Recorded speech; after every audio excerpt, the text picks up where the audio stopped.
देखो electron capture क्या होती है। Electron capture in this process, nucleus captures one of the atomic electrons, most likely an electron from the K shell. कि nucleus क्या है, K shell के electron को कैप्चर कर लेता है। ठीक है।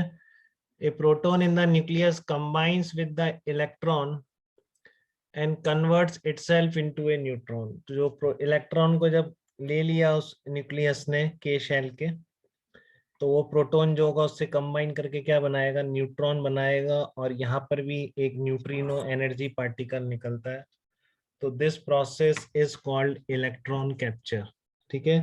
एक तरह से न्यूक्लियस इलेक्ट्रॉन को खा लेता है, के शेल के न्यूक्लियस खा लेता है, न्यूक्लियस का प्रोटॉन फिर खा लेता है, तो प्रोटॉन से जाके कंबाइन हो जाता है।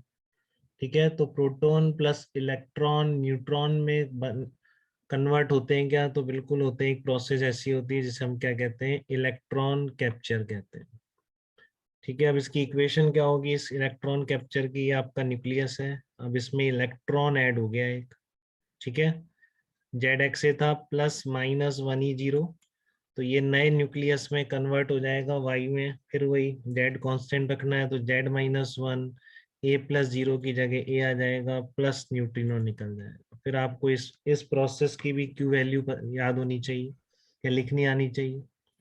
ठीक है। तो यहाँ पर भी इलेक्ट्रॉन का मास कैंसिल आउट हो जाएगा। ठीक है ना, केवल एक जगह नहीं होता है बीटा प्लस डिके में, बाकी सब जगह जब भी आप मास डिफेक्ट लिख रहे हैं इन इक्वेशंस में, ठीक है, देखो स्टैंडर्ड ही होनी चाहिए। कोई नई इक्वेशन बना के आ गई तो फिर चेक करना किस किस में नहीं हो रहा है। Alpha decay, beta minus decay, electron capture, इन तीनों प्रोसेस में इलेक्ट्रॉन का मास अपने आप कट जाता है। ठीक है। तो इनिशियल मास कितना होगा, फिर एटॉमिक मास, इलेक्ट्रॉन का मास हटा दो, और यहाँ पर एक मास ऑफ इलेक्ट्रॉन भी है, तो ये आपके रिएक्टेंट्स का टोटल मास हो गया। जो फाइनल बनेंगे ये मासलेस है, इसका कोई मास नहीं है, इसका मास है। कैसे लिखेंगे, एटॉमिक मास में से इलेक्ट्रॉन्स का मास माइनस कर देंगे, -z-1m हो गया। तो क्यू वैल्यू क्या होगी, चेंज इन मास।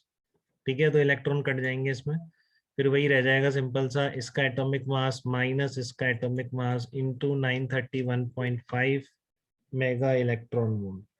ठीक है। अब इस पर क्या है, ये जो अब इलेक्ट्रॉन यहाँ से निकल गया है के शेल में से, तो वहां पर वैकेंसी क्रिएट हो गई है। ठीक है। अब वो वैकेंसी फिल होगी, तो जब वो वैकेंसी फिल होगी तो एल शेल या एम शेल का इलेक्ट्रॉन उसमें जंप करेगा। ठीक है। तो वहां पर कैरेक्टरिस्टिक एक्स रेज भी एमिट होंगी, तो वो कैसे होती हैं, उनकी एनर्जी कैसे लिखी जाएगी, वो सब हम एक्स रेज जब पढ़ेंगे तब देख लेंगे। बट ये कंबाइंड प्रॉब्लम इलेक्ट्रॉन कैप्चर और एक्सरे एमिशन का जरूर बन सकता है। ठीक है।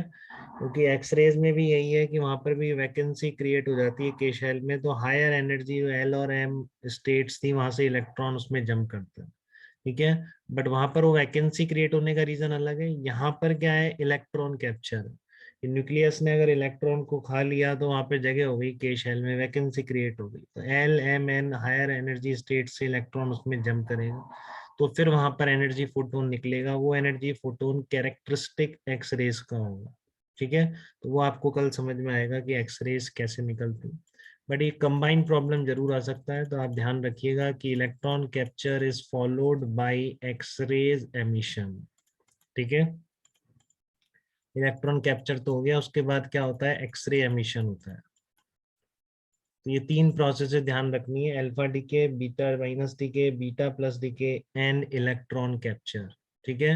बीटा माइनस बीटा में, बीटा माइनस और बीटा प्लस में क्या होता था, न्यूट्रॉन प्रोटॉन में जाता था, प्रोटॉन न्यूट्रॉन में जाता था। ठीक है।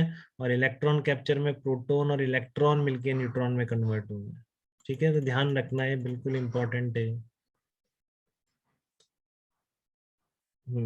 चलो।